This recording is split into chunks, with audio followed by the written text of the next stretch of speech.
All right, everyone, we're going to get started at this point. Welcome again to the 40th Annual Wagner Labor and Employment Law Competition, to the final round. This has been an amazing competition so far. We're so excited to have you guys here. The quality of the competition's been amazing.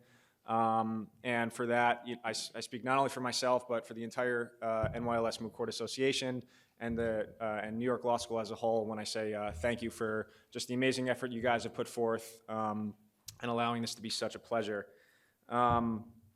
What you guys are seeing now, this is just but one product of an entire collaborative team effort that has been just months in advance, months of preparation from the entire New York Law School Moot Court Association, from the efforts put forth by Kimberly and Nicole, Mozee, months in advance of this competition to make this as exciting and as competitive as possible. They've done an amazing job. It's been months of preparation by Trayvon Luncheon and Dorlin de Dios, who have just done such an amazing job. And again, this is the final product of what you see, but there's been so much that's gone into this, and they've done such an amazing job, and they deserve a round of applause.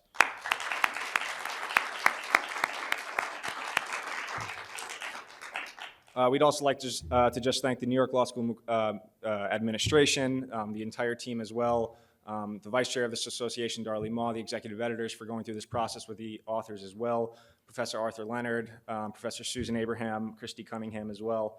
But at this time, I'd like to introduce the Wagner co-chairs, Dorlin de Dios and Trayvon Luncheon.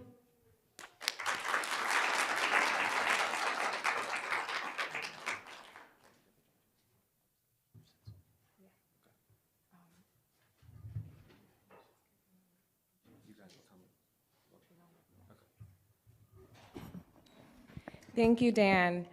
Good afternoon, everyone, and thank you for coming to the 40th Robert F. Wagner Moot Court competition.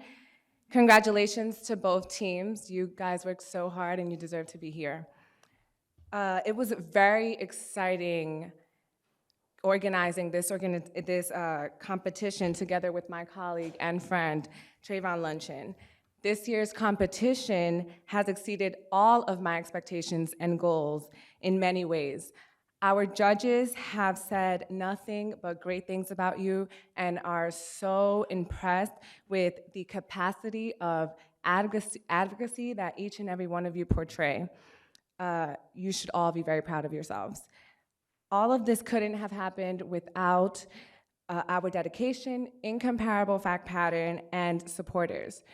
So first, I would like to recognize and thank our faculty advisor, Professor Susan Abraham. Your guidance has been exceptional. Second, I would like to thank our Wagner fact pattern advisor, Professor Arthur Leonard. Thank you for making sure that the authors produce a perfect product. Third, I would like to thank our administrator, Christy Cunningham. You have been our right hand throughout this whole process. Thank you for your efficiency and hard work. And lastly, I would like to give a special thanks to our school for being so supportive to our association and incredibly reliable and efficient throughout this whole process and weekend. And that includes our great dean, Anthony Crowell, staff and maintenance, and of course, dining services. Thank you to all.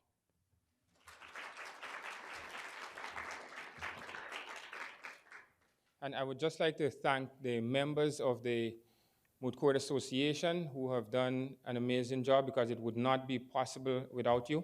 Our chair, Daniel Field, who made sure that we got everything that we needed. Our vice chair, Darley Maw, who made sure that all of the scoring was done correctly and everything else that she was instrumental in doing. Our authors, Kimberly and Nicole, who made sure that the fact pattern was out when it was supposed to be out and that everything was on time. Our editors, Daniel Cohen and Alexa Baneros, who made sure that everything was edited, not just the fact patterns and the bench brief, but every correspondence that went out.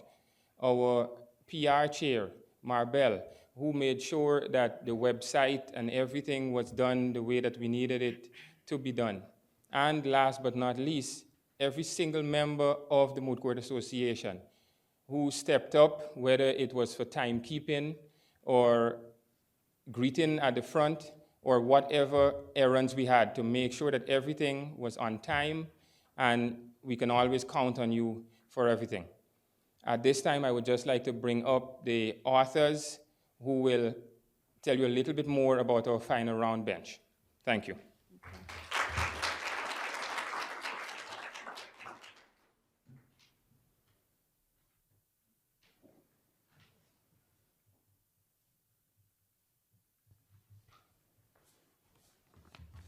All right, good afternoon, everyone. I'm Nicole Mozee, And I'm Kimberly Gay. and we are your Wagner co-authors. Dora and Trayvon thanked a bunch of people who we also wanted to thank. So just to reiterate, we extend our gratitude to the executive editors, Dan Cohen and Alexa Benares, for all your help with writing this fact pattern, revising what we wrote, and We would also like to thank Professor Leonard for all of his help, for meeting with us every time we needed to meet with him, and for giving us a ton of advice and guidance throughout the entire process. so, for our final round judges, we first have the United States EEOC Commissioner, Feldblum. And Feldblum has served as Commissioner of the United States Equal Employment Opportunity Commission since 2010.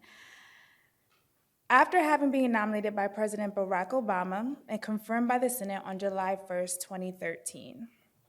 Prior to her appointment to the EEOC, Commissioner Feldblum was a professor of law at Georgetown University Law Center, where she had taught since 1991. At Georgetown, she founded the Law Center's Federal Legislation and Administrative Clinic, as well as the Workplace Flexibility 2010 policy, which is an enterprise focused on finding common ground between employers and employees on workplace flexibility issues. She also served as legislative counsel at the American Civil Liberties Union from 1998 to 1991. Commissioner Feldblum has also worked to advance lesbian, gay, bisexual, and transgender rights as one of the drafters of the Employment Non-Discrimination Act. She received her law degree from Harvard Law School. Next, we have the Honorable Phyllis Randolph Frye. Judge Frye is an Eagle Scout, a former member of the Texas A&M Corps of Cadets, a U.S. Army veteran, a licensed engineer, and a licensed attorney. She is the first out transgender judge in the nation, originally sworn in 2010 as a City of Houston Associate Municipal Judge. When the gay community was still ignoring or marginalizing the transgender community in the early 1990s, Judge Frye began the national transgender legal and political movement with the 6th annual Transgender Law Conferences and their grassroots training. She has also been the recipient of numerous awards over the past decades, including Creator of Change and the Lifetime Achievement Award. Now, having lived almost 40% of her life as the woman she always felt herself to be, Judge Frye remains on the cutting edge of LGBT issues and especially transgender legal and political issues. Our next judge is the Honorable Jed Rakoff. Judge Rakoff has served as a United States District Judge for the Southern District of New York since March of 1996. He also frequently sits by designation on the 2nd, 3rd, and 9th Circuit Courts of Appeals. He has co-authored 5 books, written over 135 published articles, delivered over 550 speeches, and authored over 1,500 judicial opinions. Before going on the bench, he was a partner at 2 large law firms in New York, specializing in white-collar criminal defense and civil RICO. Judge Rakoff holds a BA degree from Swarthmore College, a Master's of Philosophy from Oxford University, and a degree from Harvard Law School. The next judge is the Honorable Jenny Rivera. Judge Rivera has spent her entire professional career in public service. She currently serves as Associate Judge of the New York Court of Appeals. She clerked for the Honorable Sonia Sotomayor while she served on the U.S. District Court for the Southern District of New York, and also clerked in the Second Circuit Court of Appeals, pro se law clerk's office. She has been an administrative law judge for the New York State Division of Human Rights and served on the New York City Commission on Human Rights. Judge Rivera is a member of the American Law Institute, American Bar Association, and a former member of the HNBA Latina Commission and a co-author of the Commission's report on Latinas in the public interest sector. She also served as a member and reporter for the ABA Commission on Hispanic Rights and Responsibilities. She has written extensively on domestic violence in the Latino community and received several awards for her work on equality and access to justice. Our final judge is Dean Anthony Crowell. Dean Crowell is the Dean and President of New York Law School.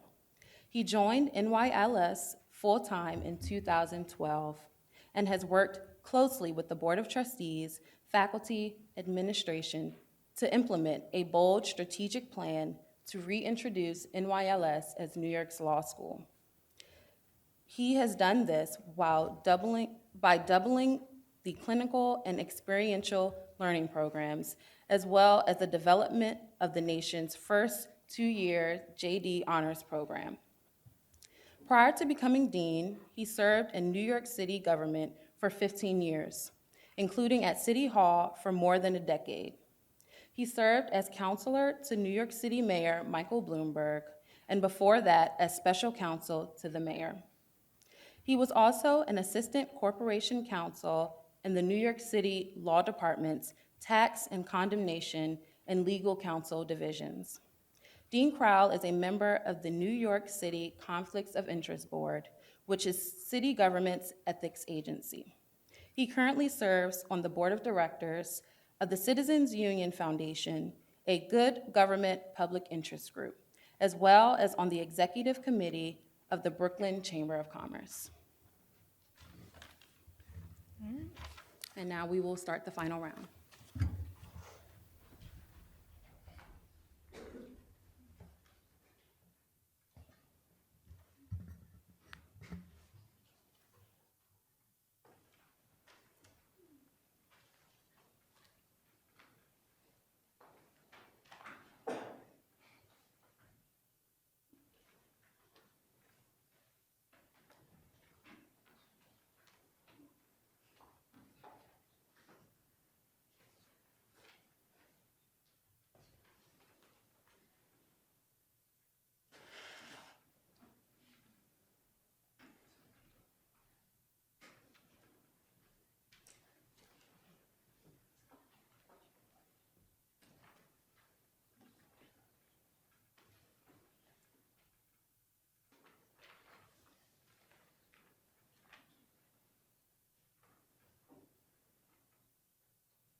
Oyez, oyez, oyez. All those who have business before this, the Honorable Supreme Court of the United States, are admonished to draw near and give their attention.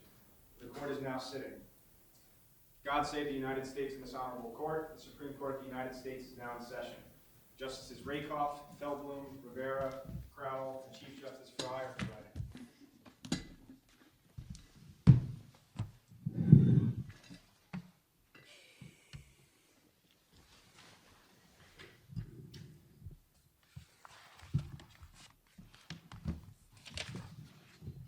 You may be seated.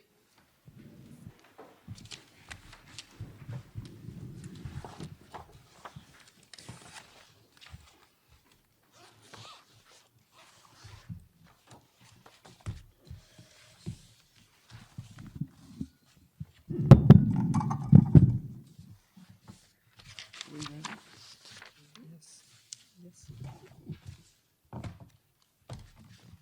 believe we're ready.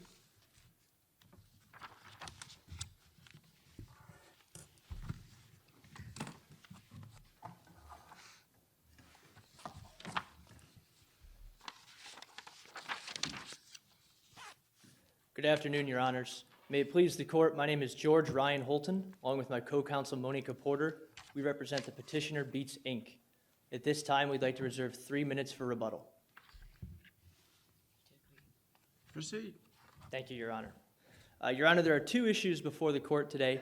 The first is whether or not a transgender individual can bring a claim under Title VII under the because of sex provision. What if it had been under religion? What if it was a Baptist person who had changed to Jewish and was fired by a Baptist employer? What if it was a Catholic person who became a Muslim or a Mormon or some other religion and was fired by their employee? What if it was change of religion instead of change of sex? Why wouldn't religion under Title VII apply? Your Honor, the reason for that is because a change in religion does still encompass what is, classified under the laws of religion. Here, the difference is that transgender is seen as a separate category apart from sex. And the reason for that is there's three reasons, really. First, the plain definition of sex shows it is a binary category. Second, review... What if you're born with birth defects? What if you're intersex and you have dual genitals or partial genitals? What if your chromosomes aren't XX or XY? What if they're XXY? What if they're triple XY? What if they're XO? And what about the brain? There's brain studies that have been going on for 20 years now that say that transgender people have different brain structures. Isn't that biological sex? Your Honor, I think the key there is the fact that when you look at the definition of sex, how it is defined in dictionaries from 1963 until currently, along with how it's defined by groups such as GLAAD, it is always seen as a binary definition of male or female. Now, to get particular to your question, the key is that Congress hasn't considered things like that. And when things have come up on the question of what constitutes sex, looking at the legislative history and current legislation, gender identity has always been a separate category. Now, when you look at the original bill, the legislative history is, quite honestly, almost non-existent. It was added as a last-second amendment on the floor under the 5-minute rule. But that was in the 1960s. I'm talking about in the late 1990s when brain studies started being published. Your Honor, even recently, dictionaries as well as current groups such as GLAAD, a gay and lesbian advocacy group, still define sex as a binary category. And additionally, even in 2015, Representative David Cicilline still sought to put gender identity as a separate category from sex. But sex itself is a broad category, right? Because it's because of sex. Recognized sex stereotyping is covered by Title VII, so it's not as narrow as you suggest, is it? Your Honor, even the sex stereotyping, and that gets to the Price-Waterhouse case that really is kind of the, midpoint in time and where a respondent really in lower circuit and the 13th Circuit measures the change. The key is that even under Price-Waterhouse, it was still a female who was not adhering to female stereotypes. And the difference here is that as a transgender individual. Well, assuming for the sake of argument your binary approach, so here you have a biological male who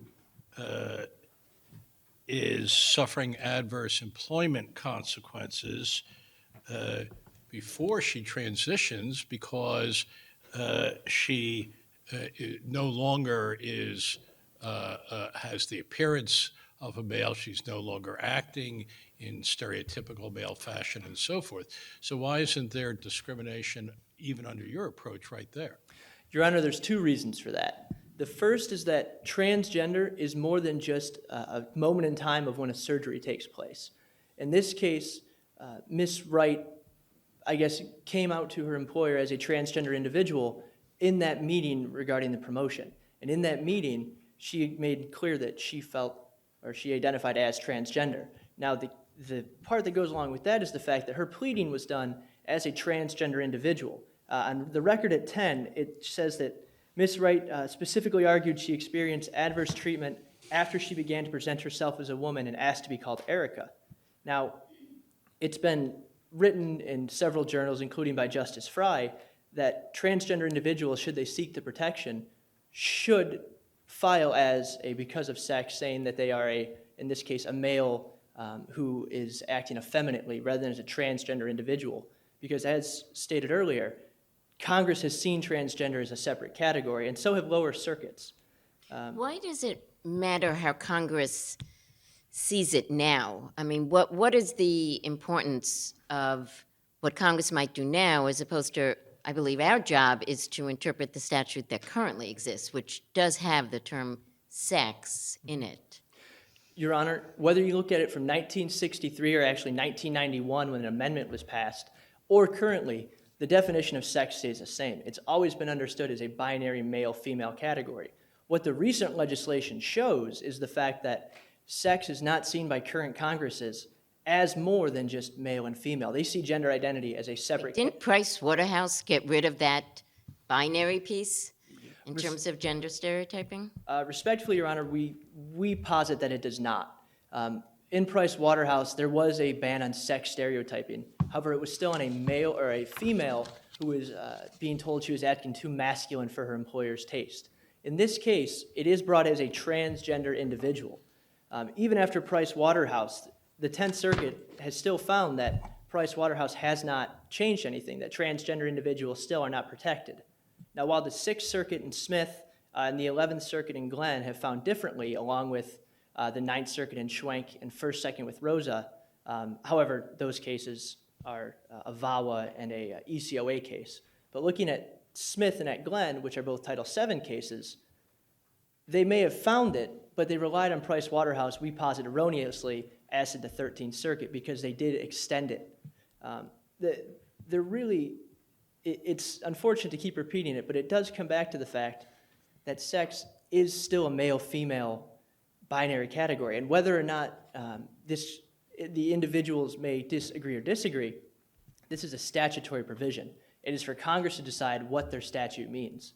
And Congress has made clear, even those who agree with the issue, that gender identity is separate from sex. Otherwise, Representative Cicilline would not have needed to make gender identity a separate category. What about the way someone, as we were saying before, presents themselves, their appearance? So let's take someone who's of a particular ethnic group and presents themselves in a way that represents very obviously that ethnic group, and that's why they're discriminated against. Isn't that getting back to the core basis of Title VII, but it's the expression of self and identity that is in that way being protected by the statute? Why is that not the case here? Your Honor, the core basis of Title VII is to protect individuals against discrimination in the workplace based on the 4 enumerated categories: race, national origin, religion, and sex. Yes, but the categories you've named are represented in a particular way. Are they not? You represent yourself in a particular way. Express yourself in a certain way. Your Honor, I think the difference here is that the expression, I guess, is irrelevant only because the claim was brought clearly as a transgender individual. Now we concede, if this claim had been brought by, I guess, Eric Wright, saying that the employer discriminated for acting effeminately, that the case here would be cut and dry, that it would be cutting against the petitioner, because it would be a male who was discriminated against because he did not adhere to sex stereotypes. So you're saying that because the person was transgender, then there's essentially a transgender exclusion in Title VII? Not an exclusion, Your Honor. I guess the difference is that it's not saying sex except transgender. Transgender is not included. Transgender is a separate category, which... Right, but the question is whether, as in Price Waterhouse made clear that gender stereotyping is not an independent cause of action. It simply gives evidence that gender has been taken into account. So how has gender not been taken into account when, for a transgender person, it was fine to hire him when he was Eric and not when she's Erica? How is that not taking gender into account? Because the claim was brought specifically as a transgender individual. Whether or not gender was taken into account is irrelevant because of how the claim was written.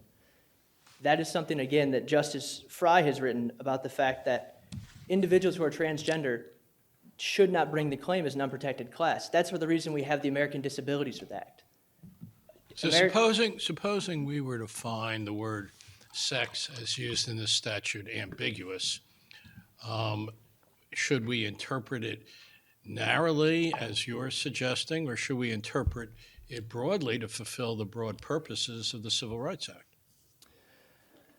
Your Honor, I think the key there is to define it narrowly only because, in this instance, to define it narrowly to exclude transgender, only because Congress in recent years and the executive branch have made it clear that they consider gender identity separate from sex. President Obama's executive order for federal contractors just made clear that while it did protect previously race, national origin, religion, and sex, he felt the need to still add in sexual orientation and gender identity. And is that consistently across the current administration in terms of their position if you're actually using administrative positions? That is just an example of the executive order that was brought down by President Obama, just to show that it's Yes, not. I understand, but I'm wondering whether there are counterexamples by other agencies. Your Honor, the only example I can think of is the EEOC, which did recently decide that, in I think Mozee v. Holder, that transgender was included under sex. However, in General Electric Company versus Gilbert, this court made clear that Title VII did not confer upon the EEOC the ability to promulgate rules and regulations. Thus, under Skidmore deference, the EEOC should not get any deference from this court. It's only the EEOC that has taken that position? Your Honor, if there's other circuits that have, Other administrative, other executive agencies? Your Honor, if there is, I apologize for not having them off the top of my head, but I can tell you that the EEOC, who would be, I guess, the one who otherwise would enforce Title VII and who Ms. Wright went to, does not have the ability to. Along with So you're saying that the State Department that issues passports now in the gender that the person is going to be without the surgical requirement, and the Social Security Department, who does the same thing, and the Office of Personnel Management, who does the same thing, and the Department of Education, who does the same thing, and OSHA, who does the same thing, they don't matter? Your Honor, not for Title VII. Title VII is a clear legislative, it's a clear law. That you're saying is based on dictionary sex all the way back in the 60s, takes not into account anything that's happened scientifically since the late 90s. That was my original question, and that was So your I answer. have to ask the Chief Justice, because I wasn't aware that those studies were part of the record in this case. They're not, but he's bringing up biological sex, and so I'm asking about biological sex. Your Honor, I would say that because Congress, even last year, still considered, even Representative Sicilian, who supported the bill, still considered gender identity outside of sex, that whether or not other agencies have made that decision is irrelevant for Title VII. Title VII is still the clear 4 categories, and under sex, it does not include transgender.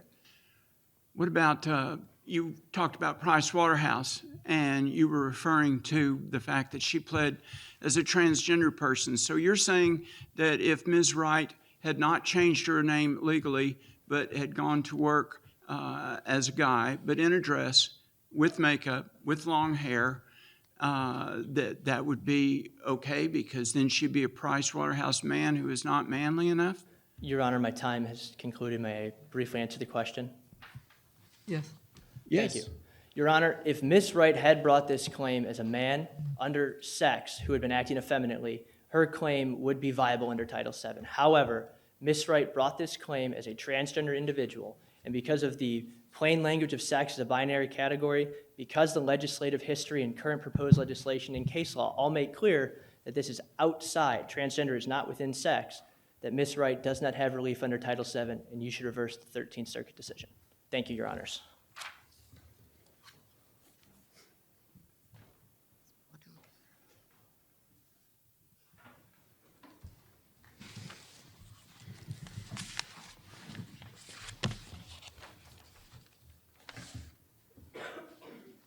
Go ahead.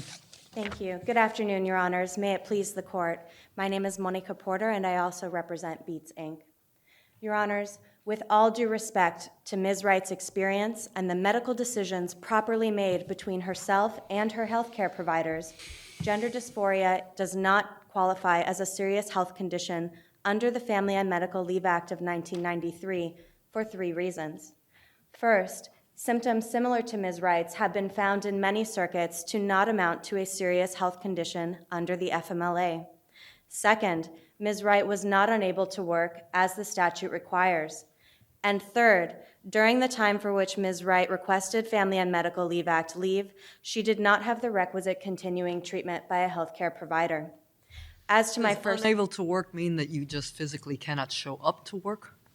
Your Honor, the Department of Labor has not indicated to us what exactly we need to find in inability to work. However, we see on the record on page 9 that Ms. Wright's doctor indicated to her that after the surgery, she would not be able to return to her daily activities, which we may assume includes her work, for 1 to 2 weeks.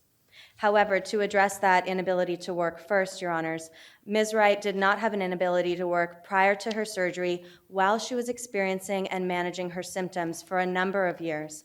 This makes the case at bar similar to cases that we have seen, for example, in the Fifth and Eighth Circuits, where courts have found that someone who is... Well, the fact that she could compensate in some way for the anxiety, the depression, the great difficulty, the tension, the internal tension, till she couldn't anymore because obviously she's seeing medical assistance. Why doesn't that fall under the Medical Leave Act?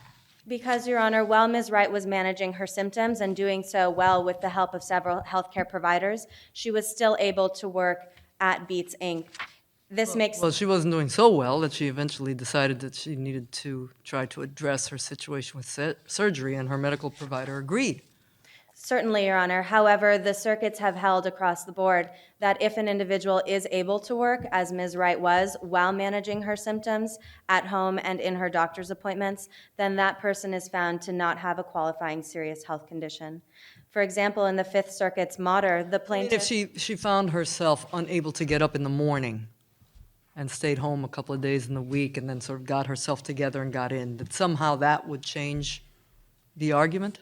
Indeed, Your Honor, because the Family and Medical Leave Act provides for leave for an individual who is unable to work. Ms. Wright was thankfully able to work while she was managing and improving on her symptoms, and thus her condition does not rise to the level of serious health condition. Ms. Porter, do you agree that respondent was getting inpatient hospital care? Yes, Your Honor. The district court recognized in the record on page 21 that Ms. Wright did receive inpatient care for her surgery. And however, though the Department of Labor has found that an individual with inpatient care or continuing treatment may meet the statutory requirement, we have several cases before us from numerous circuits which have turned exclusively on the issue of continuing treatment, which... So does respondent have to meet both parts of the definition, inpatient hospital care and continuing treatment? They do not, Your Honor. However, we have seen that numerous circuits have turned exclusively on the continuing treatment. For example... Right, if the person is using just that continuing treatment prong of the definition. Your Honor, I'm not familiar if the 11th, if the 11th and 8th circuits in the last couple of years have had the issue of inpatient care. No, but I'm just talking about from the statutory language, not what other lower courts may have done, but from the statutory language, does respondent, can respondent simply prevail by showing she has a physical or mental condition that involved inpatient care in the hospital? In this case, not, Your Honor, because the statute also, in discussing what an eligible employee is entitled to, that an eligible employee is entitled to up to 12 work weeks of leave for a serious health condition that renders that person unable to work. And so here, should Your Honors choose in the first level to find for Ms. Wright because the district court recognized that she had inpatient care, we would direct Your Honor's attention back from the Department of Labor's regulations to the statute at hand, which has found that an inability to work is still required. So the Department of Labor, in trying to clarify this, if I remember correctly, has said we're excluding things like common colds, the flu, things of that sort. Isn't this blatantly different from that kind of situation, and doesn't that suggest that this would be covered? Your Honor, this is absolutely different from the common cold or the flu, and we hope to not try to analogize that to that. However, in the Department of Labor's clarifications, neither the list of excluded disabilities or conditions nor the list of included disabilities or conditions are exclusive. And in the case at bar, we find a condition that falls within that gray area. We are directed by the several circuits which have viewed conditions similar to Ms. Wright's. We've seen in the record on page 4 that Ms. Wright's symptoms included depression, anxiety, and discomfort around her gender identity. This is analogous to circuits that have considered similar symptoms, namely anxiety, stress, depression, and even panic attacks. And we've seen in the 5th, 7th, 10th, and the 11th circuits as recently as 2014, which have found these mental illnesses to not rise to that level.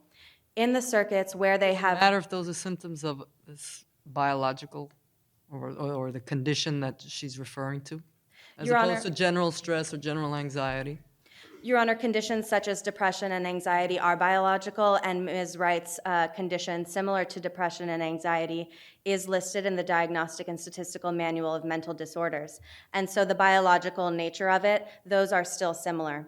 Ms. Wright's case, is distinguishable from the cases where we have seen that courts have found mental conditions to be rising to the level of serious health condition in a number of ways. Those cases, which we've seen, for example, in the Fourth Circuit, involved extreme stress and anxiety. Can we go back to the ones which you're relying on? In any of those cases, was there also inpatient hospital treatment? Your Honor, the only case that we have that had inpatient hospital treatment is distinguishable from the case at bar, in fact. In the Sixth Circuit's Chandler versus Specialty Tires, the plaintiff was suffering from depression, which necessitated emergency hospitalization when her parents found her semi-conscious in her bedroom after attempting to commit suicide via overdose. Though Ms. Wright also had inpatient care, similar to the woman in Chandler, those cases are distinguishable because Ms. Wright's treatment, though medically necessary, was something she was able to schedule in advance. Is there anything in the statute about that if it's emergency inpatient care, it rises to some other level? Oh, that you can schedule your inpatient care in the hospital is relevant for the statute? No, Your Honor. However, in the cases that we've seen across the board, when there is a level of emergency, courts are finding that there is a serious health condition, and when there is not a level of emergency, courts are finding there is not a serious health condition. In addition... Even when someone has scheduled inpatient hospital, there is a court that has said that's not covered under the FMLA. What case would that be? My apologies, Your Honor. I'm not familiar with a case where someone has scheduled inpatient care for a mental illness, but I would be happy to provide supplemental briefing on that in order to examine it further. In addition to Ms. Wright's symptoms, we are directed towards her ability to work and to indeed excel at her work while she was experiencing and managing her symptoms. This case is similar to cases such as the Fifth Circuit's Motter, where the individual was experiencing type 2 diabetes, but was found to not have a serious health condition because he was able to work. Indeed, in addition to working, Ms. Wright excelled at her position at Beats. This is similar to the 11th Circuit's Barker, who was suffering from anxiety, but, quote, always performed his job well, and his doctor did not instruct him to stop working. I realize there's a split in circuits, and they're each saying different things, and you're drawing on some of them. I understand that. But looking at the plain language of the statute, which the earlier argument kept wanting us to look at the plain language of sex, I'm looking at the statute, and it says inpatient care in a hospital or other care facility, and she definitely had inpatient care. But what really strikes me is your own employer in-house policy. And the policy clearly says a period of incapacity or treatment concerned with inpatient care, i.e. an overnight stay, or, and then it goes on the list, others. So by your very own policy, you state that she has a serious health condition. What, are you countervening your employer's own posted policy? Respectfully, no, Your Honor, and that policy does not necessitate a finding of gender dysphoria as not being a serious health condition. This court is guided by the 10th Circuit's Crowell in 2014, where an individual had a torn tendon which required surgery, the recovery from which her doctor anticipated would incapacitate her for up to a month, at least twice the amount that Ms. Wright's surgeon anticipated she would be incapacitated. However, the 10th Circuit guides us in this case by instructing us that incapacity and recovery is not sufficient to establish the underlying condition as a serious health condition. Indeed, where a plaintiff is cleared to work without restrictions, as Ms. Wright was in our case, both the 10th and the 11th Circuit have found in recent years that someone suffering from anxiety, depression, or situational stress similar to Ms. Wright's was found to not have a serious health condition when he or she was cleared to work without restrictions, as Ms. Wright was. I'm not sure why incapacity to work, as I said, all those cases, the person didn't have inpatient hospital stays, so we were then figuring out incapacity to work. Why is incapacity to work also relevant on the inpatient hospital treatment, inpatient hospital stay? Your Honor, inpatient care is relevant to our inquiry because the purpose of Family and Medical Leave Act is to allow for job-protected leave from work. Someone would not need to have leave from work if they were able to work, and thus this court is directed to determine whether someone is able to work. Ms. Wright, thankfully, was able to manage her symptoms with the help of several healthcare providers and was able to work and thus did not need to leave her job voluntarily. Is it your position that this was cosmetic surgery? Not at all, Your Honor. Indeed, we defer to Ms. Wright and her healthcare providers as to the necessity of treatment. This does not necessitate a finding against Beets in this court because the circuit courts we have before us, as well as the Department of Labor and the statute, do not consider the necessity of treatment in determining whether a condition is serious. However, they do require a continuity of treatment.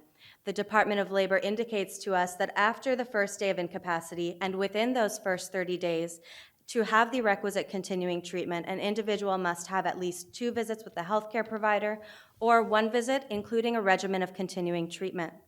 We are directed by the Department of Labor further, which indicates to us through regulations that a regimen of bed rest, drinking fluids, and taking over-the-counter medication is not sufficient to establish the requisite continuing treatment. In the record on page 9, we have no indication that Ms. Wright had any continuing treatment after that surgery separate from that bed rest. During the time that respondent was in the hospital, inpatient hospital stay, was she, during that time, unable to work? Yes, Your Honor. Okay. However, the record does not indicate to us the length of time during which Ms. Wright was in patient care, and so that incapacity does require 3 full calendar days, which Ms. Wright has not indicated to us that she has been able to meet. Additionally, Ms. Wright has not been able to meet the requisite continuing treatment, and thus her case is similar to the 11th Circuit's 2014 case of Pivac and the 8th Circuit's 2015 case of Johnson, where the plaintiff was found to not have a serious health condition on the basis of continuing treatment. Your Honor, because Ms. Wright was unable to meet the requirement of continuing treatment, because she was thankfully able to work while managing her symptoms, Your Honors, I see I'm out of time. May I briefly conclude? Yes.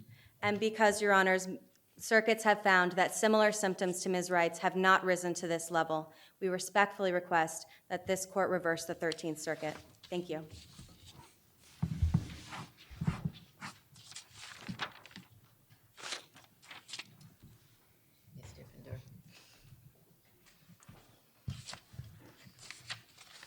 Hold just a second.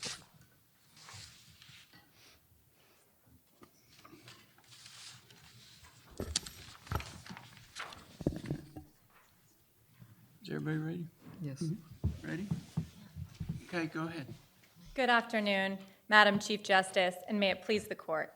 My name is Megan Diffenderfer, and I, along with my co-counsel, Ms. Kelly Money, represent Erica Wright, the respondent in today's case. I will present for the court the issue of sex discrimination under Title VII, while my co-counsel will present the issue of a serious medical condition under the FMLA. Respondent respectfully requests that this court affirm the 13th Circuit's decision with respect to the Title VII issue for the following 2 reasons.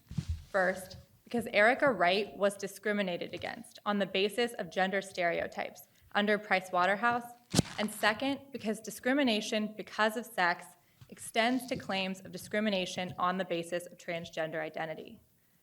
With regard to my first point, Your Honors, Erica Wright is protected, as are all employees, from gender stereotyping under the framework established by this court in Price Waterhouse versus Hopkins. So as I understand your adversary's argument, they're saying if your client had said that he was a male and suffered gender stereotyping, they agree you'd have a case. But their point is that that's not your theory.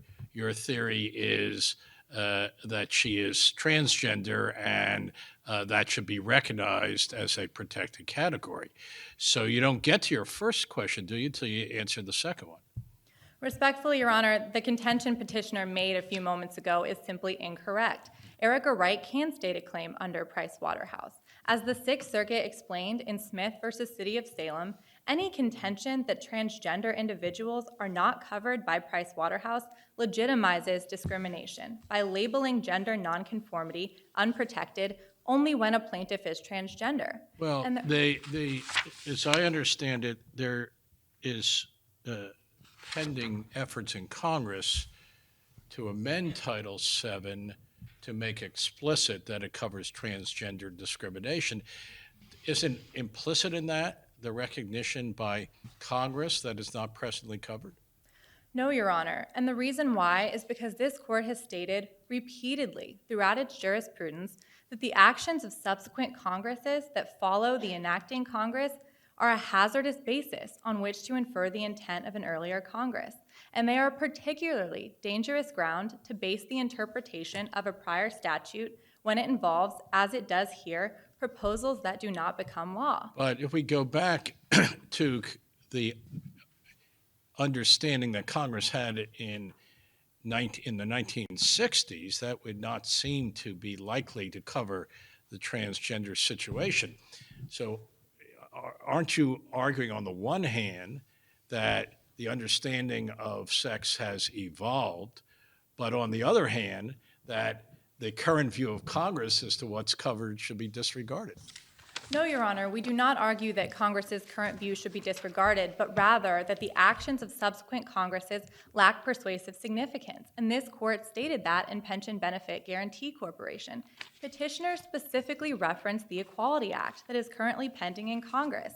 But the text of that bill explicitly states that lawmakers believe administrative agencies and courts have already correctly interpreted Title VII as allowing claims for sex stereotyping on the basis of gender identity and on the basis of sexual orientation.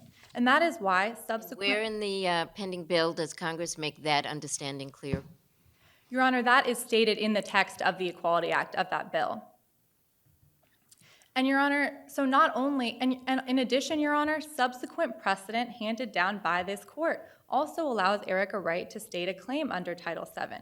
In On Call, for example, On Call versus Sun Donor Offshore Services, this court explained that while same-sex harassment, which was at issue in that case, was assuredly not the principal evil Congress was concerned with preventing when it enacted Title VII, that statutory prohibitions often go beyond the principal evil to cover reasonably comparable evils.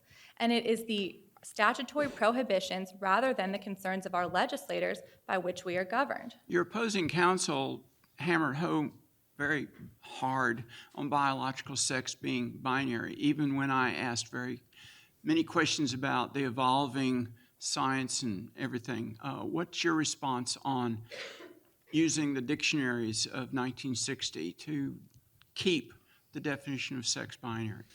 Our response to this, Your Honor, is that is not the basis on which this court should interpret Title VII. As Your Honor mentioned a few moments ago, there has been an evolving nature of what encompasses sex. And this court made clear in Price Waterhouse that sex includes gender and includes stereotypical notions about how individuals should conform to one gender or another. In Price Waterhouse, for example, this court was convinced that the employer, an accounting firm, impermissibly relied on gender when it relied heavily on performance evaluations that characterized the plaintiff as macho, masculine, and that advised her to talk, walk, and dress more femininely. And Your Honors, in Price Waterhouse, Ann Hopkins was essentially being forced to conform to a certain gender identity, the gender identity for a woman. And she was discriminated against by her employer when she did not conform to its standard, its perceived standard, for how women should look and behave. And as the Sixth Circuit Need to rely on evolving notions of sex, gender? Do we need to rely on gender stereotyping to rule in favor of your client? Your Honor, there are two different grounds on which this court can rule in favor of our client today. The first of which being a sex stereotyping theory under Price Waterhouse, and the second being under the plain language of Title VII. With regard to the Price Waterhouse point, as the Sixth Circuit explained in Smith versus City of Salem, following Price Waterhouse, there is no difference between an employer who discriminates against a woman, for instance, for not wearing dresses and makeup, and an employer who discriminates against a man for wearing dresses and makeup. In both of those instances, the employer has taken adverse action that would not have occurred but for the sex of the victim. And the 11th Circuit explained in Glenn versus Brumby that part of the reason a person is defined as transgender is because of the perception by society that that person transgresses gender stereotypes. Now, the petitioner made the contention a few moments ago that cases like Smith and Brumby have incorrectly extended Price Waterhouse. And Your Honors, this is not the case. What those circuits have done is simply apply the rules of Price Waterhouse to analogous fact patterns. And any contention that transgender individuals are not covered under a Price Waterhouse theory is simply, there is no justification for that in this court's precedent. What is her sex? I'm sorry, Your Honor? What's your client's sex? She is a transgender woman, Your Honor. So I do need a little bit more clarification then, because you said it's because of her sex, how that works under what you call as the plain language, because the plain language is not telling you much. Certainly, Your Honor. Here, the plain language of Title VII does allow Erica Wright to state a claim. As the D.C. District Court explained in Schroer versus Billington, it does not matter whether this court is convinced that Erica Wright was discriminated against as an insufficiently masculine male, an insufficiently feminine woman, or simply an inherently gender nonconforming transgender woman, because all three of these perceptions constitute an impermissible reliance on gender. The D.C. District Court in Schroer posed a helpful hypothetical that is applicable in this case. That court explained that if an employee were discriminated against for converting from one religion to another, that would be a clear case of discrimination because of religion. And no court would take seriously the notion that converts from one religion to another. So is your point is she's being discriminated against because the employer expects her to conform with the sex assigned at birth? Certainly, Your Honor, that is because of sex in that way, then.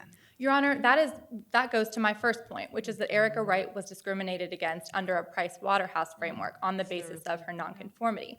With regard to my second point, Erica Wright was discriminated against for transitioning from one gender to another. And just as there is no justification for excluding converts from one religion to another, there's no reason to exclude individuals who transition from one gender to another. Similarly, and So why haven't courts done this for years? I mean, if your argument is so simple, why are you here today? And why is this an issue? I mean, why haven't courts ruled this way? because, Your Honor, of recent precedents by this court that have acknowledged additional ways to state a claim under Title VII. Price Waterhouse is not that recent. Your Honor, this court's decision in On Call, which was more recent, discussed the issue of reasonably comparable evils. And since then, courts have begun to identify reasonably comparable evils. And besides the D.C. District Court in Schroer, administrative agencies have taken the viewpoint that gender identity can state a claim under Title VII.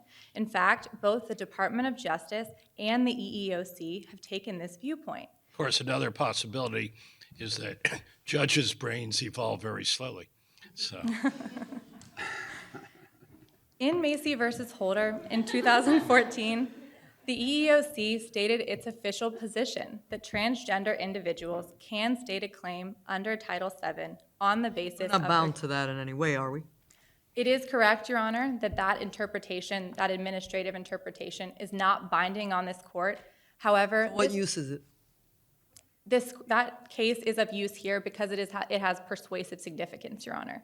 This court explained, for example, in Meritor Savings Bank versus Vinson, that while administrative interpretations are not binding on this court, they are persuasive, and they constitute a well-informed body of experience and judgment to which courts and litigants may properly defer to guidance. Unless And we in find fact- it's counter to the statute? That's right.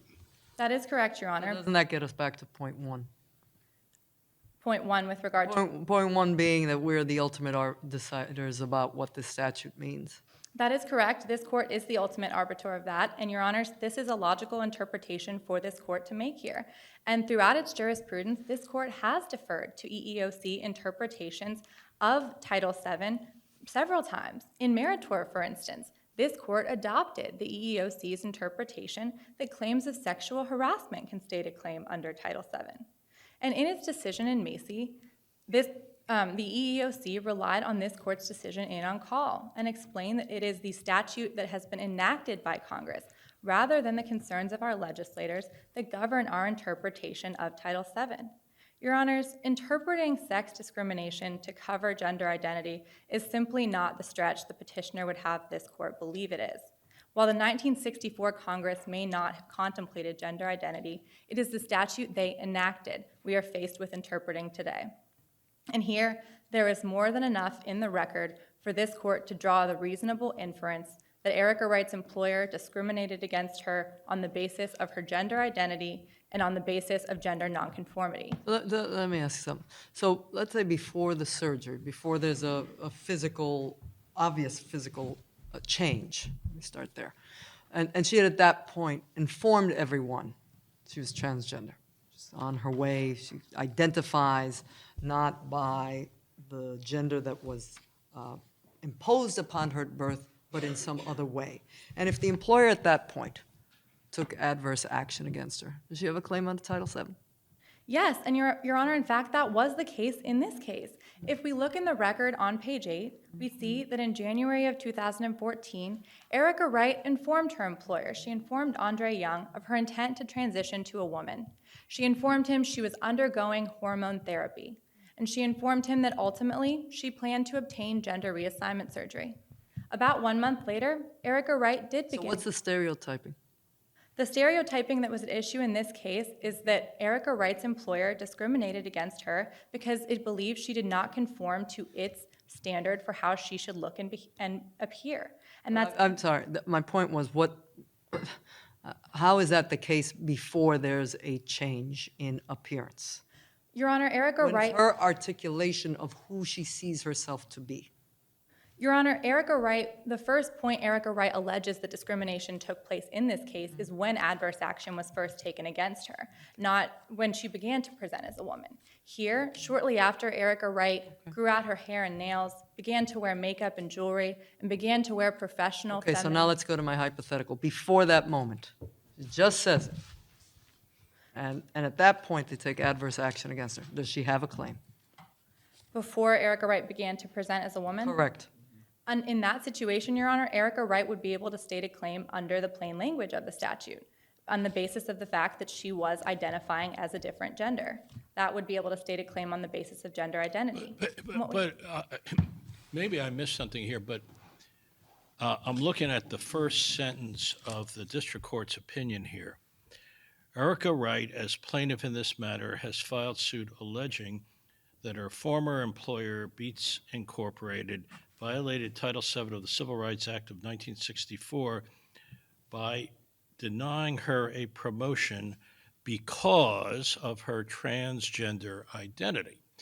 So she is not alleging, or at least the courts below did not treat it as a case of a male saying that he was discriminated against because of he didn't conform to a male stereotype, or a female who said she was discriminated against because she didn't conform to a female stereotype.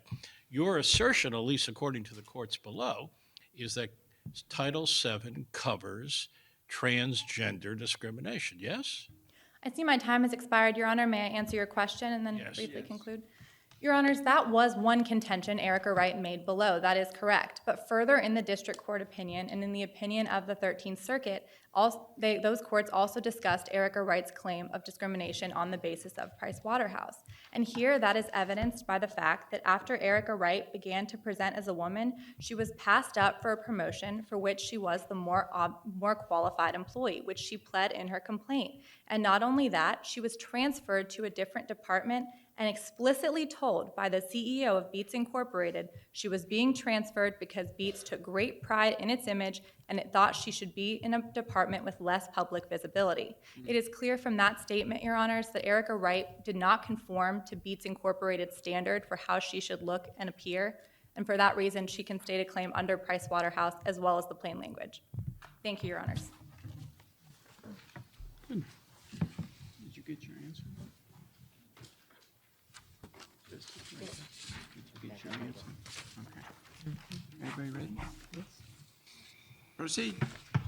Good afternoon, Madam Chief Justice, and may it please the court. My name is Kelly Money, and I represent Ms. Erica Wright, the respondent in today's case.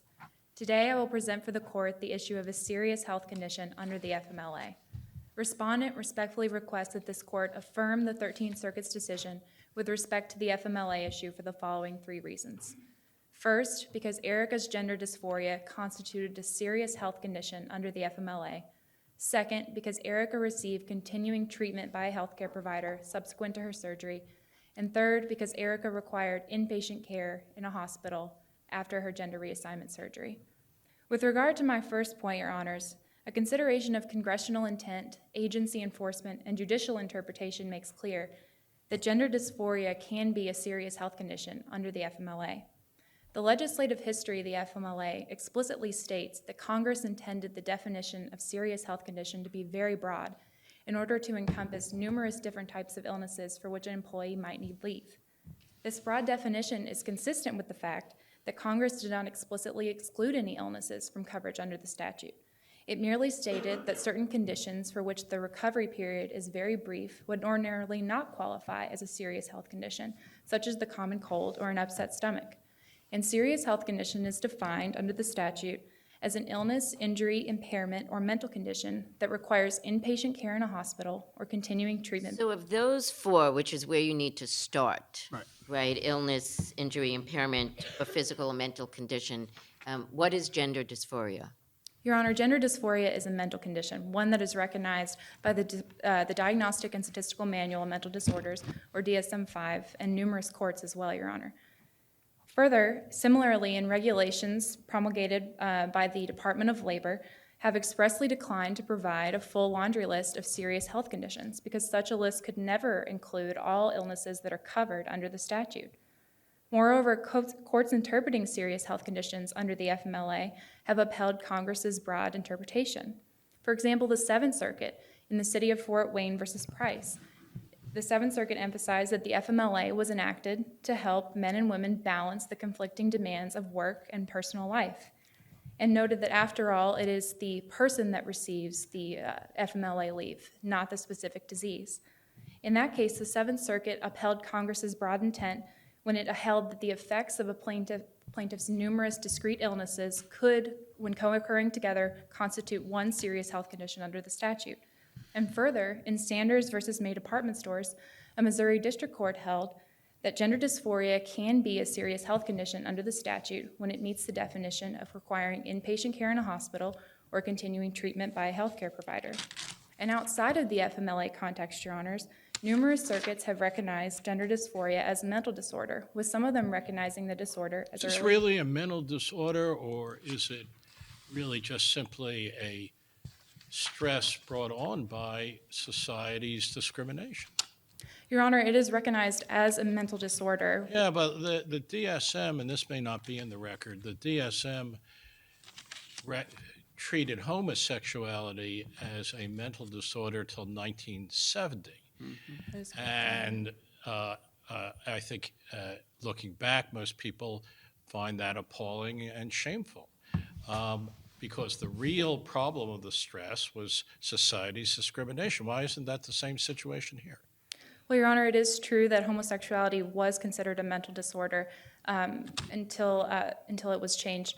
However, in this case, the Diagnostic and Statistical Manual notes that the disease is marked by extreme gender confusion as well as clinically recognized distress.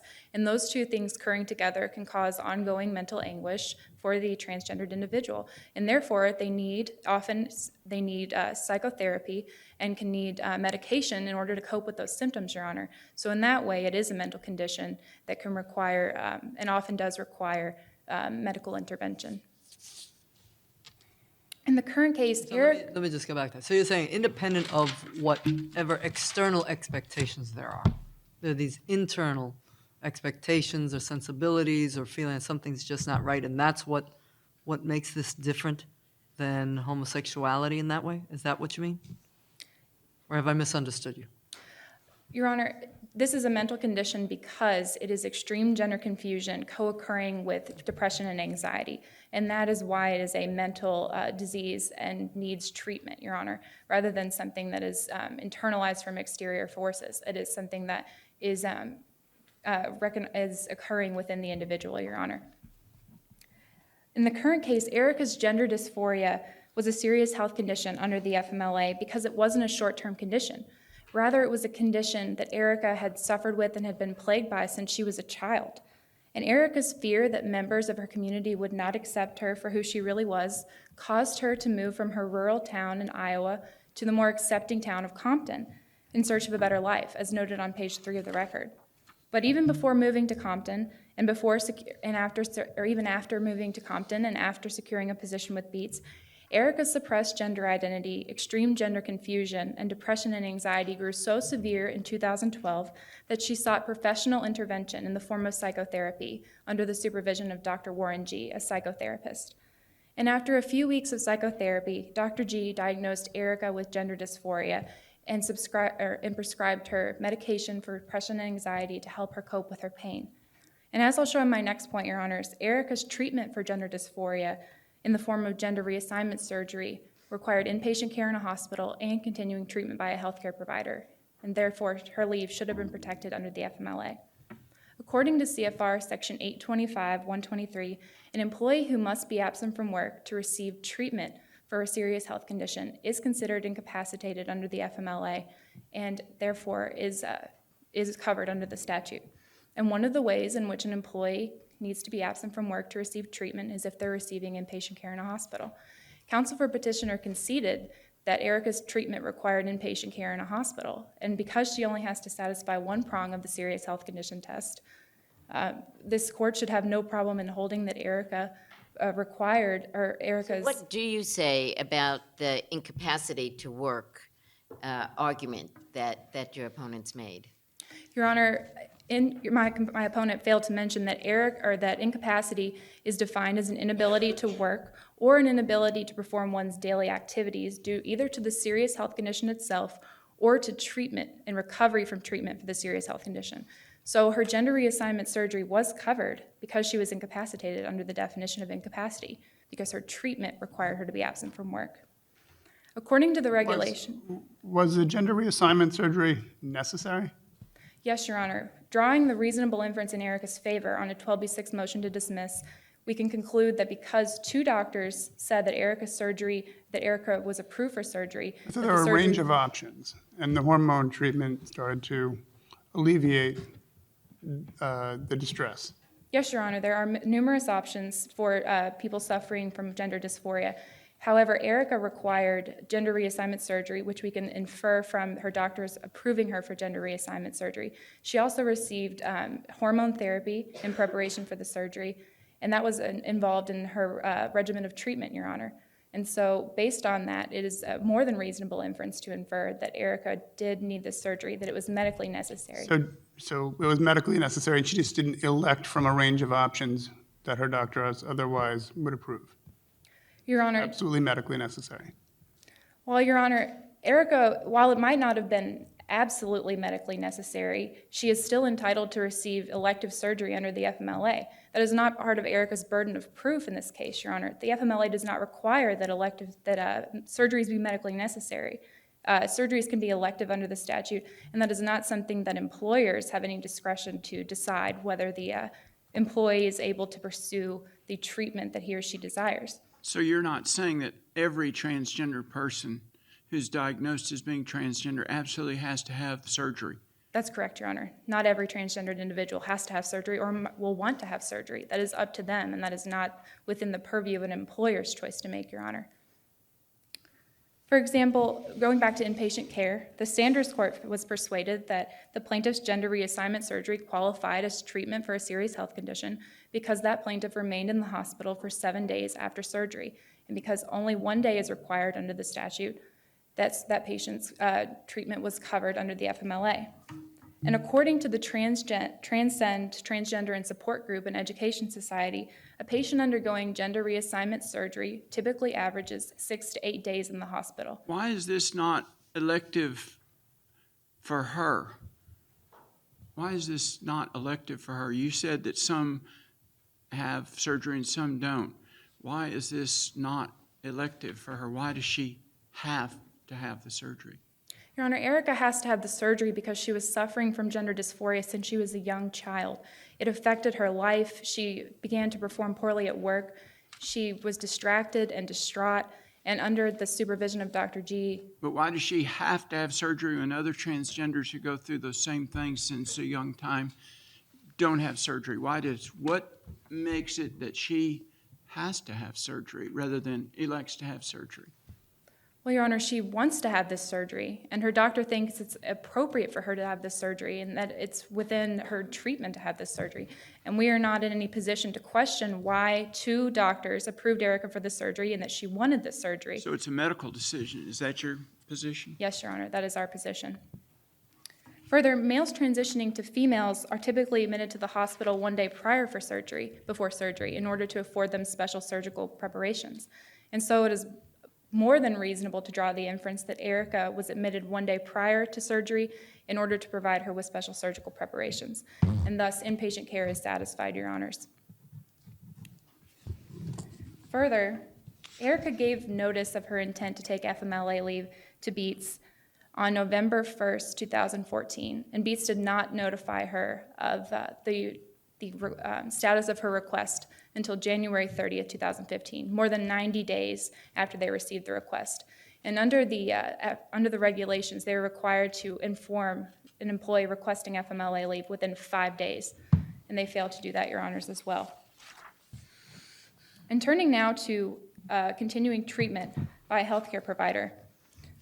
According to Section 825.115 of the CFR, continuing treatment by a healthcare provider requires a period of incapacity of more than 3 consecutive days, followed by a visit to a healthcare provider that results in a continuing regimen of treatment. Courts interpreting this regulation have found that receipt of prescription medication, as well as psychotherapy sessions, qualify as continuing regimens of treatment under the statute. For example, the Seventh Circuit held in Stevenson versus Higher Electric Company that the employee was undergoing a continuing regimen of treatment when she alleged that she continued to take her depression and anxiety medication following an extended stay in the emergency room. Moreover, the Ninth Circuit held in Scammahorn versus General Truck Drivers that because the plaintiff was treated with psychotherapy sessions for 7 months, his formal counseling sessions qualified as continuing regimens of treatment under the statute. And in that case, the plaintiff did not even specifically allege that he had been incapacitated for more than 3 days. Rather, the Ninth Circuit drew all reasonable inferences in his favor that he had been incapacitated, and which is what the court should do on a 12b6 motion to dismiss. In the current case, Your Honors, Erica has pled that Dr. Dre prescribed her a 4-week period of recovery following surgery, and for the first week, she was confined to strict bed rest, Your Honors.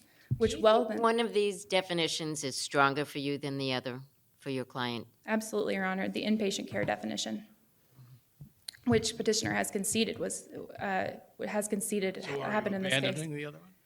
I'm not, no, Your Honor. We can satisfy both. Similarly, there's every reason to believe, based on the facts pled in the record, that Erica saw Dr. G for follow-up care after her surgery, because he was her attending physician for more than 2 years. And due to the extreme nature of the surgery, she would want to see him afterward due to the psychiatric implications. And Erica began regularly seeing him in 2012, and nothing in the record ever suggests that she stopped seeing him. She would also need to receive follow-up hormone therapy after her surgery. And so there's every reason to conclude that Erica received continuing treatment by a healthcare provider and subsequent to her surgery. Thus, like the court, the Ninth Circuit in Scammahorn, this court should construe all inferences in Erica's favor and find that she visited Dr. G for follow-up care, resulting in a continuing regimen of treatment following her incapacity in the hospital. And thus, Your Honors, because Erica has demonstrated that she had a serious medical condition, gender dysphoria, for which she received inpatient care in a hospital and continuing regimen of treatment by a healthcare provider after her surgery, this court should find that she was entitled to protected leave under the FMLA. Thank you. Thank you. Shall we?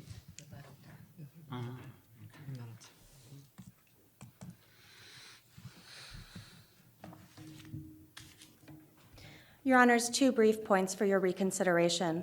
First, as to the Title VII issue, this case is distinguishable from that of an individual who has changed from one religion to the next, as in both cases, that individual would have a cognizable claim because Title VII protects on the basis of religion.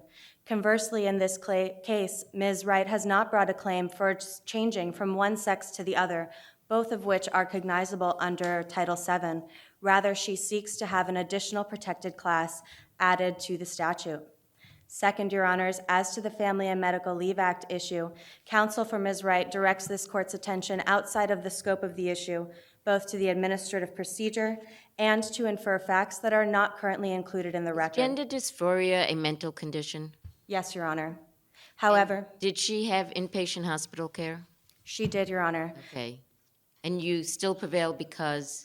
Because, Your Honor, the Department of Labor's regulations in Section 113 have indicated to us that mental conditions may be cognizable as serious health conditions only when they meet all of the requirements of the statute, which includes inpatient care, continuing treatment, which Ms. Wright's counsel asks us to infer from the record, though they did not include it in their complaint, as well as incapacity. For these reasons, Your Honors, counsel for Ms. Wright has failed to satisfy the standard as set forth by this court in Bell Atlantic versus Twombly, and this court should respectfully reverse the 13th Circuit. Thank you so much.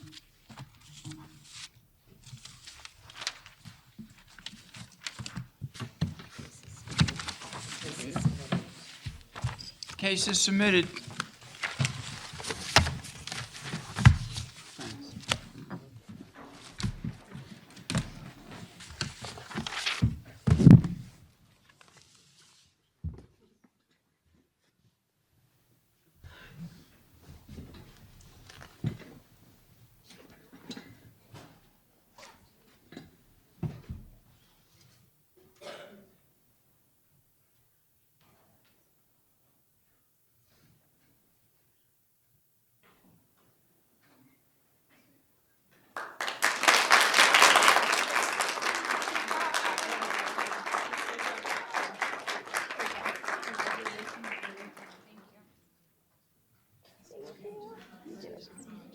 Thank you.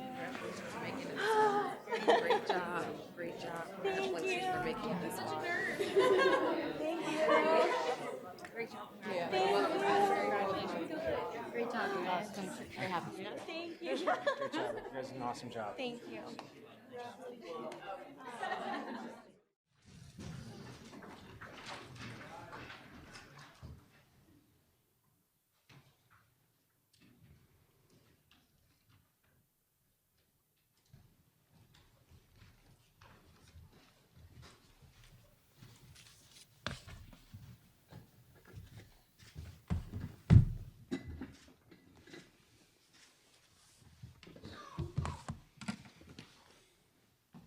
Be seated, please.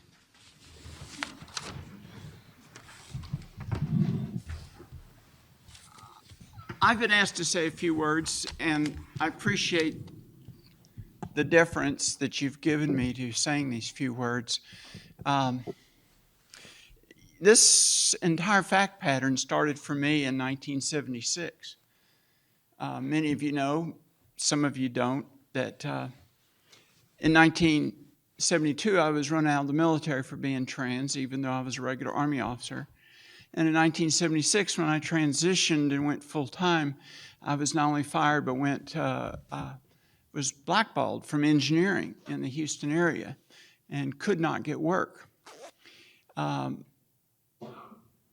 My wife is here today of 43 years, and everything that you hear me say, she lived alongside me during that time.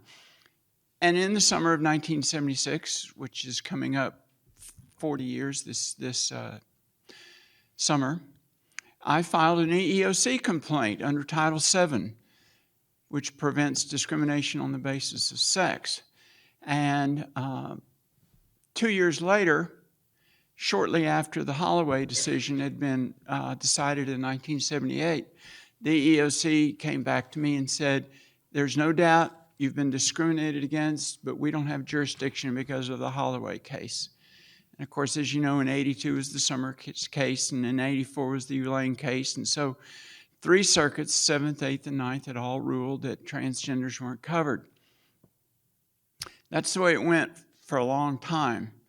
I met Professor Leonard in 1986, and we've had a nice collegial and warm, friendly relationship for many years. And I met Commissioner Feldblum in 1994, and we've had a very warm, collegial, and friendly relationship since then. But during all those years, I fought and fought and fought and fought for what finally came about in the unanimous decision by the commissioners of the EEOC in the Mozee case.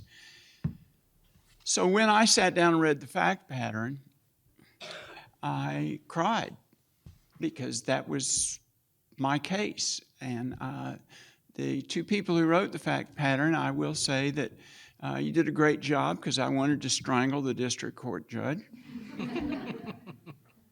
But it was a real honor to be asked to come and be on this panel, and it was very much of an honor for my 4 colleagues to insist that I be given the honor of being Chief Justice, although I will say I've never been in an appellate courtroom before, and between the 2 women sitting beside me, they were very good about telling me, you got to do this, you got to do this.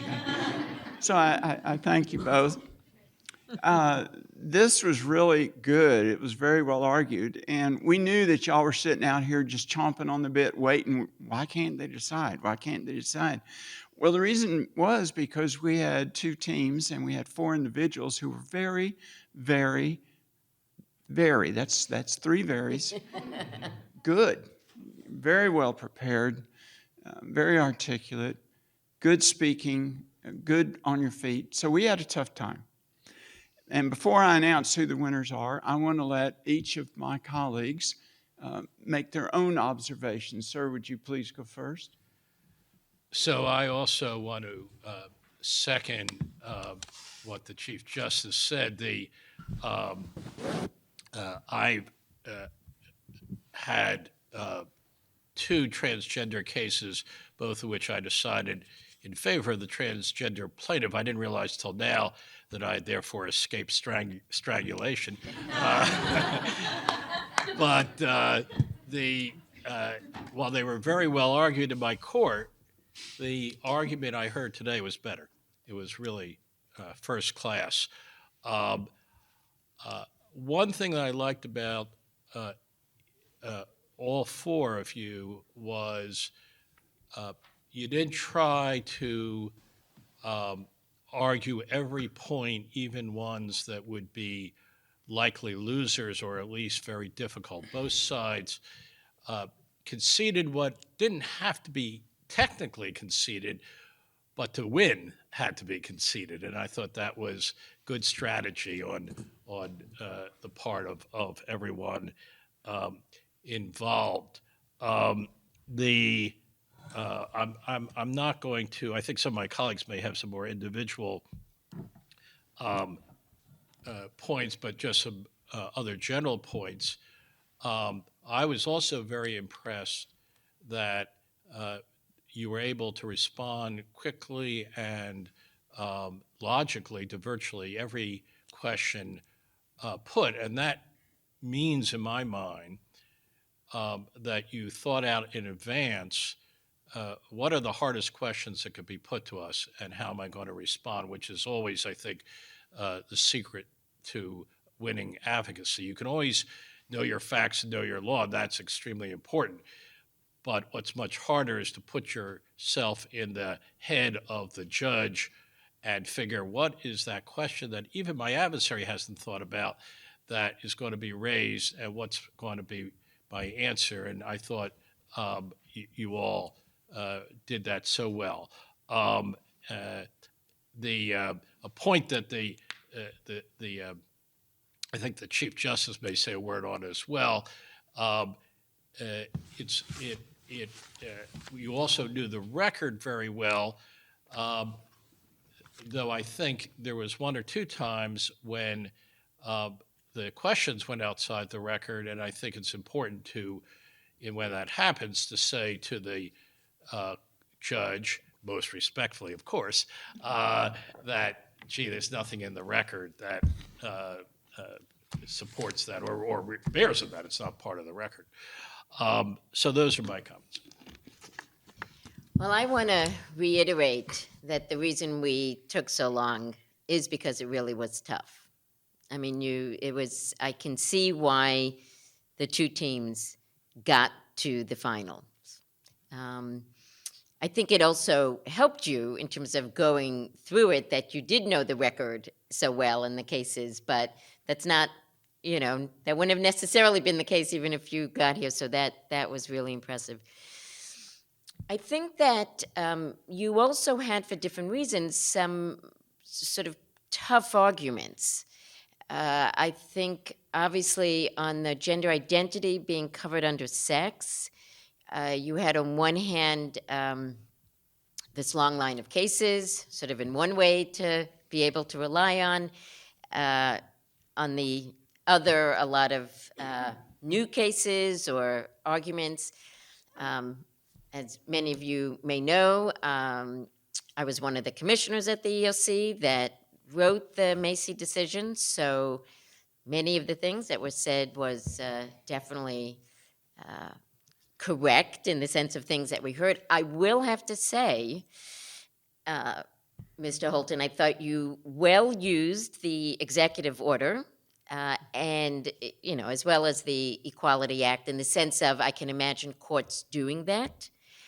And it did, since we can now move out of our justice role, did send a shiver down my spine in terms of the executive order, because I will tell you that while that was moving forward, we tried very hard from the EEOC to make it clear to the administration that it was important in terms of supporting the EEOC to say very clearly, we don't really have to do this. But administrations don't like to say that if they're also trying to get a splash. I did think in terms of the Equality Act, again now on this side, Ms. Diffendorfer, that you had ready the fact that in the Equality Act we were able to ultimately prevail on some of the sponsors to at least say in their statements, we don't need to do this, we're just reaffirming. But again, the very fact of the Equality Act is problematic. So I thought that was well presented and maybe foreshadows some stuff we'll be dealing with.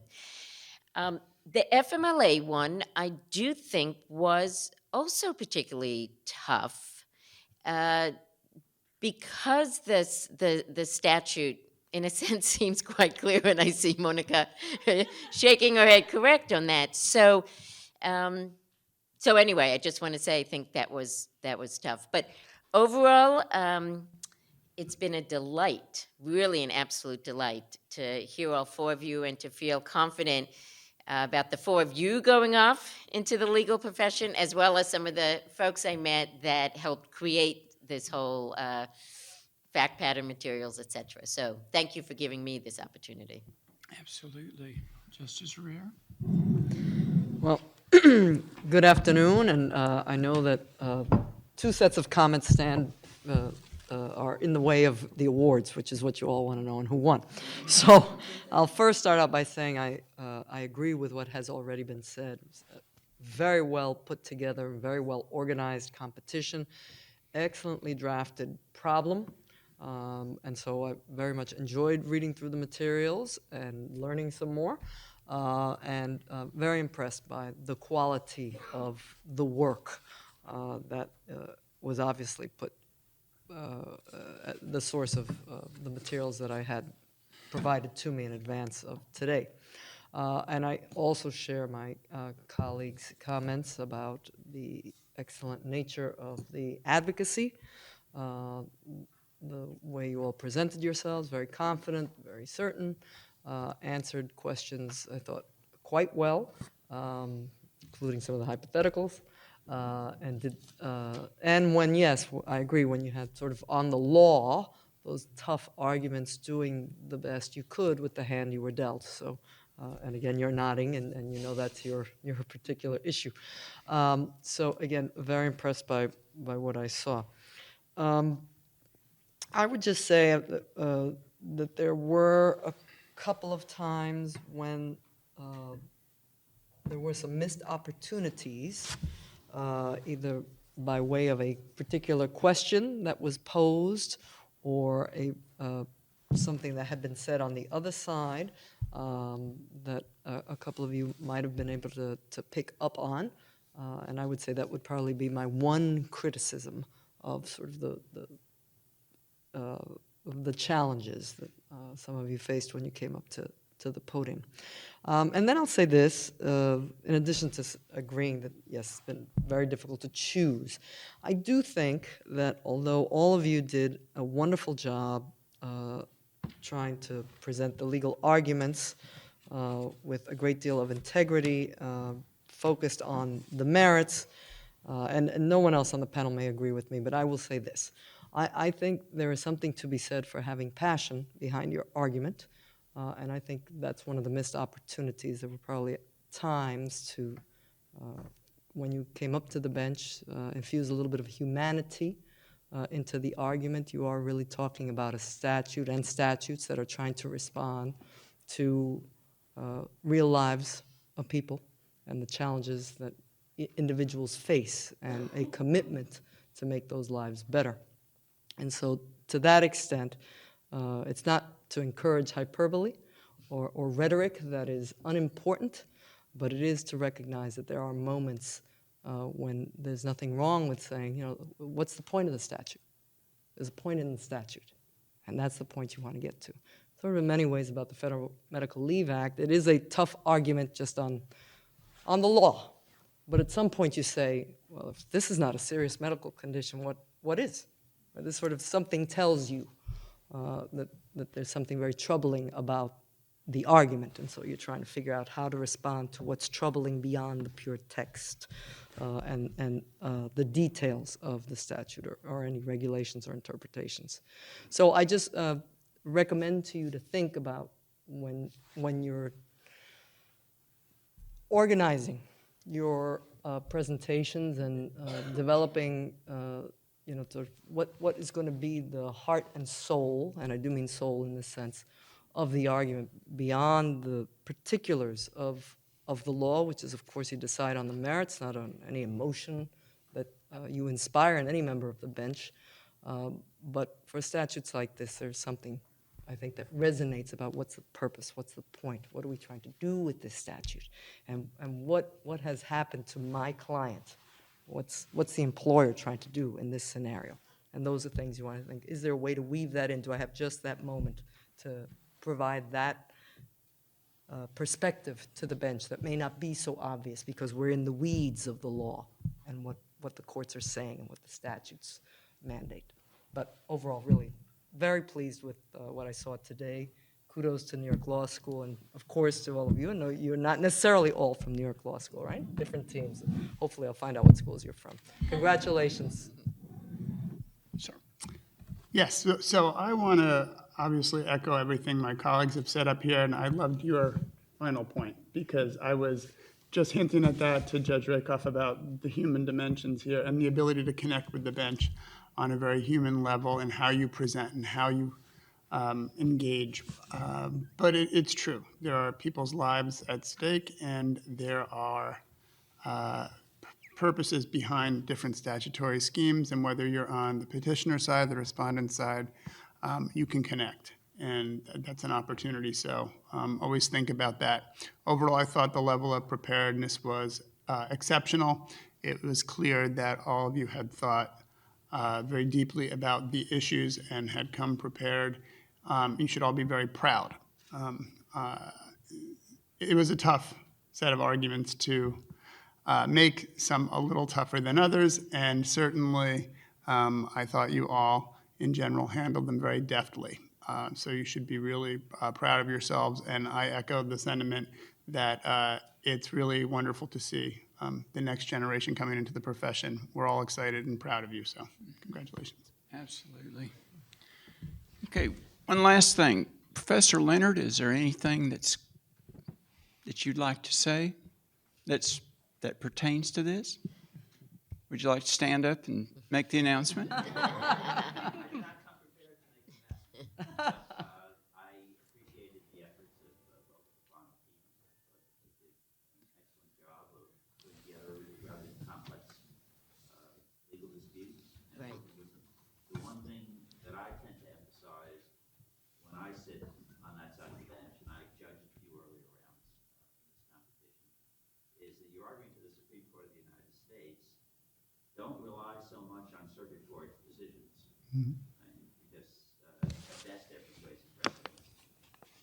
Really push policy, really push the purpose of the statute. I guess was the point that Justice Rivera was making. That the statute has a purpose, and does it serve the purpose of the Family and Medical Leave Act to exclude this particular situation covered? Does it serve the purpose of Title VII's ban on sex discrimination to include or exclude people who encounter workplace problems because of a gender transition? That relates to sex closely enough to bring it within the ambit of the statute. So I would emphasize those policy issues a lot more in your law.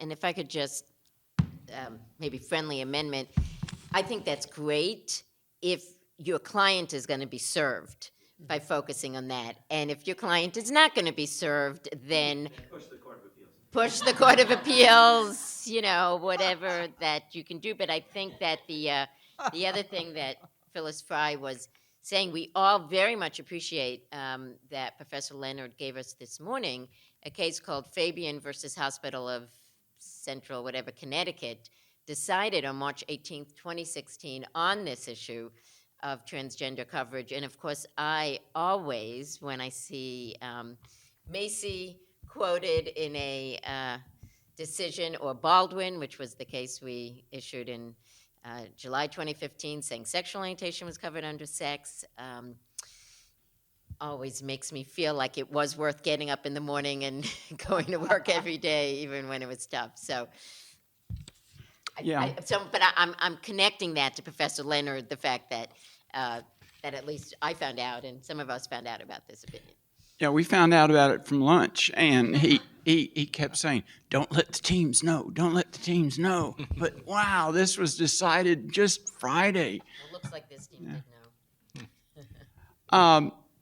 Our decision, which was not easy, is that the best oralist, the one who's going to get the trophy for the best oralist, and we wish this person the greatest amount of good fortune, is Monica Porter.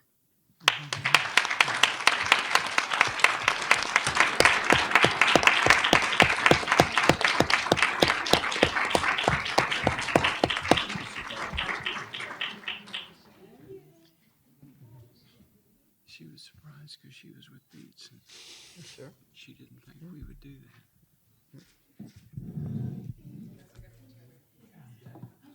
Thank you so so much. Congratulations. I really appreciate it. Thank you Congratulations, nice job. You deserved it. Thank you. Nice job. Thank you so much. Sorry, I'm taking forever. So you stay up here, I Stand right think. here. Okay, Stand right see here. me over Stay. Because he wants to take a picture. A little bit with the chair. 1, 2, 3.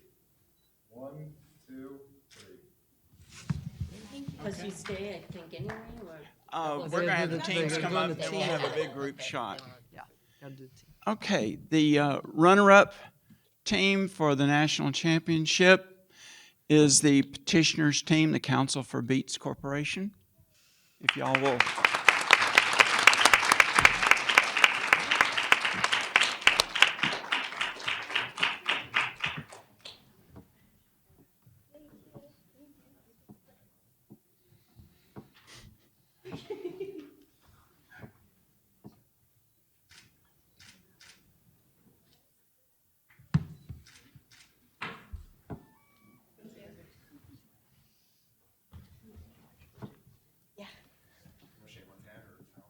No, that's fine.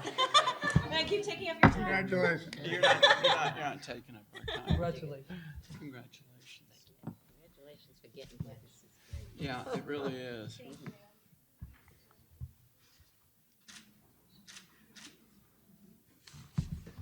you all so much. You bet. Welcome. And of course, as we all know in the Miss America pageant, the national champion is the respondents team, the Council for Ms. Right.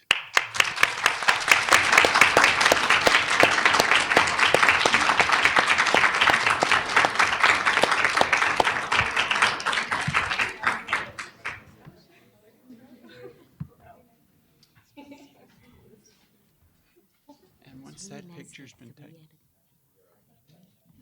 I know. Oh, yeah. And after that picture's taken, I want to find out where what schools. Yeah. So, You bet. You bet. congratulations, nice job, very nice job.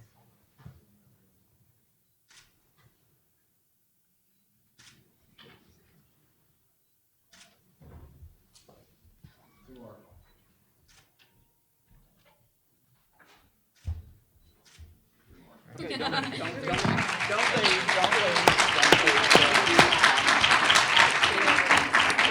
y'all come up? Oh, yeah, come up, Y'all because come we're up. going to do one with. So what schools are you from? What school? Schools? University of Louisville. Oh, terrific. Congratulations. Great. What school? What's George Washington? Excellent. Exactly. GW. You have a moment, yeah. I'm not sure it'll show Hold up, on. but we might as well try. They've got to get their awards. They're getting their awards. GW and Louisville. Terrific. What were they? George Washington.